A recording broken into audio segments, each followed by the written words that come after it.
For the first year that I played League of Legends, I hated it. I only started playing it because I had moved to a new town to start studying, and all the friends I made there were League players themselves.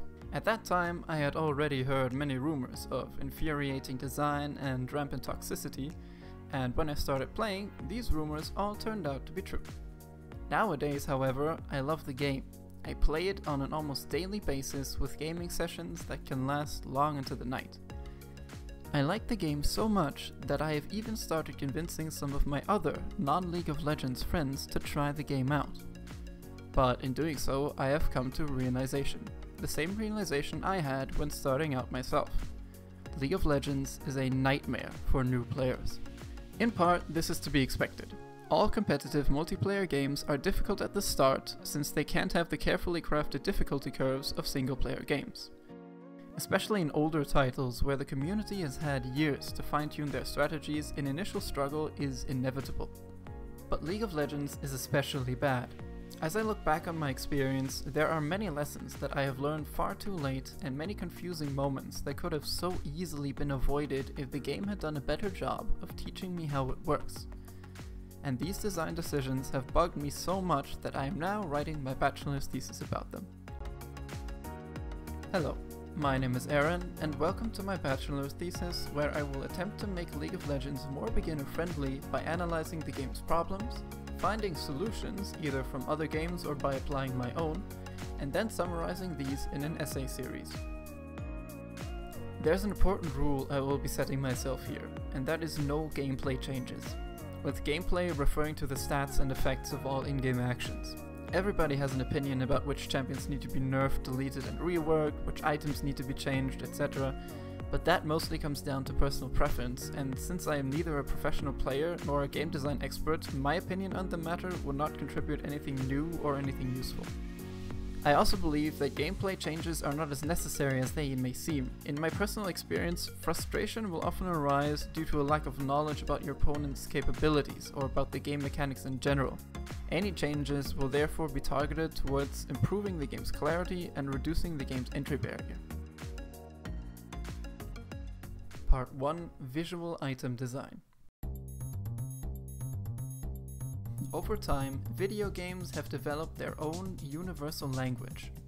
A red potion heals you, a red barrel explodes if you shoot it, and these wooden chests contain loot. These rules are followed by most video games throughout all genres, and they allow new players to carry over their knowledge from previous experiences without having to read a manual or play through an hour-long tutorial. Disobeying these rules, whether intentionally or not, can lead to frustration. Dark Souls does this on purpose by taking the wooden chests will contain loot rule and turning it on its head with its mimics, intentionally teaching the player not to trust the world around him, a lesson that can be very valuable in a Dark Souls game. Especially League of Legends would benefit from a clear visual language explaining the gist of its mechanics without players having to memorize the over 150 champions, 120 items and 60 runes that are currently in the game. Generally, the game does follow many established design principles, but it also regularly breaks with them, causing unnecessary confusion. Let's start off with some examples to show you what I mean. What effects do you think these similar looking items provide? Have a guess. Even though they look similar, both in coloring and in the fact that they are all cloaks, they have completely different effects. One of them protects from magic damage, one provides critical strike chance, and another is a defensive item for assassins. While the design of most items makes sense on an individual level, items of similar classes do not follow an overarching theme. These sorts of inconsistencies can cause an unnecessary entry barrier for newer players, forcing them to learn each item's icon plus their effects by heart before they can even begin to judge the strength of their opponents. A player can see which items his teammates and opponents own by pressing tab to view the in-game scoreboard. Their items are displayed as small icons beside their respective champions. While it is possible to hover over each item and read their descriptions, players rarely have time to do this. Usually, when returning to his base, the player will have about 5 seconds to decide which items he wants to buy next to counter those of his opponent. Since the information on opponent's items only updates when that opponent becomes visible again, the time window to judge the strength of an opponent coming out of the fog of war can shrink to half a second. Having a clear visual code telegraph the effects of items will greatly reduce frustration for newer players.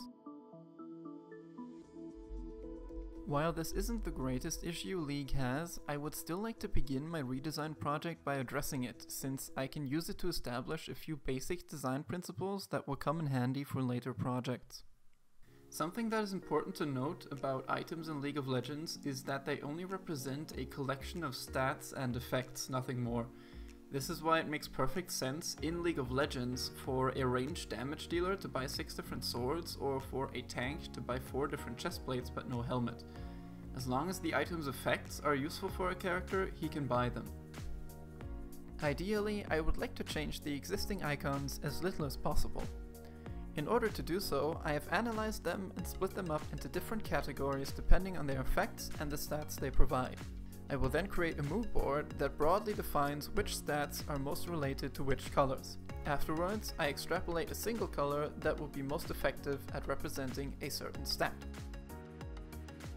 Number 1, attack damage, often abbreviated as AD, increases physical damage output. Since AD is the most common stat in the game, many items provide it in combination with another stat, making the potential AD item color palette very diverse.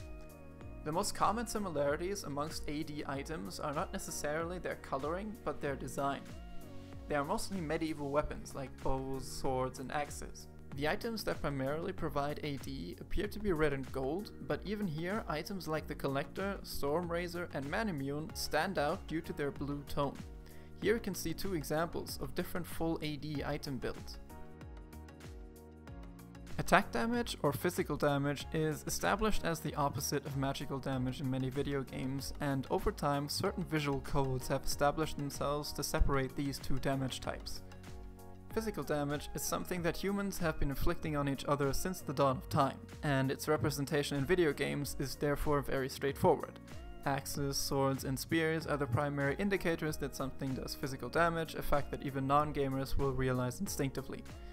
The color scheme most commonly associated with physical damage is a palette of reds, the color of blood and rage. Secondary colors will often be greys and browns, representing the steel and leather of physical weapons. Since the color palette for AD items in League of Legends is so diverse, I have a relatively free hand in deciding which color I want to choose for representing AD overall. I decided to make red my primary AD color since it is often seen as the color correlated with physical violence and aggression. For the redesign process, I mostly used Photoshop's Change Color tool to directly change the colors of each item to red. When this wasn't practical, using an additive red paintbrush to add some blood splatters to the items helped push their overall color scheme closer to the other AD items. It is important to remember that changing small details won't help too much, since the items will mostly be viewed from the scoreboard, where they will have this size.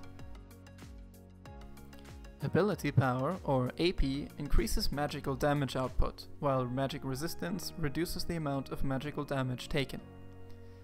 Magic is often described as the opposite of the physical realm.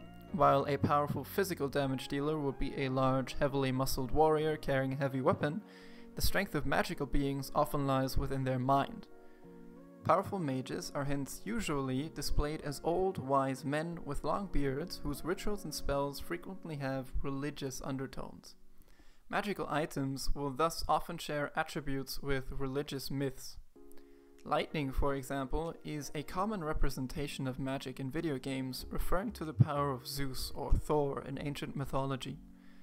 Other attributes associated with magic are runes and words from ancient languages like Latin or Aramaic.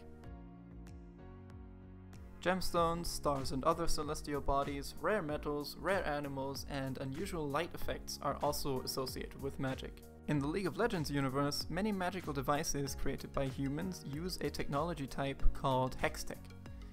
These items draw power from glowing light blue crystals and are often fashioned with gold or brass metal into a distinct steampunk look. This style is also used for the League of Legends UI. Since there is no naturally occurring magic in the real world, the color palette associated with it often contains the colors that appear rarest in nature, blue and purple. This is where the item coloring is the most consistent in League of Legends, with most AP items having either a blue or purple color scheme. I decided to go with blue as a representation for magic, while reserving purple for magic resistance, because several in-game effects like Morgana's Black Shield are already purple and they are used to prevent spells. I ran into a bit of a problem with Riot's Hextech style for several magical devices like the Hextech Rocket Belt and Riley's Crystal Scepter, since the brass metal coloring gave several AP items a partially yellow color scheme, and yellow is a color I had reserved for a different stat.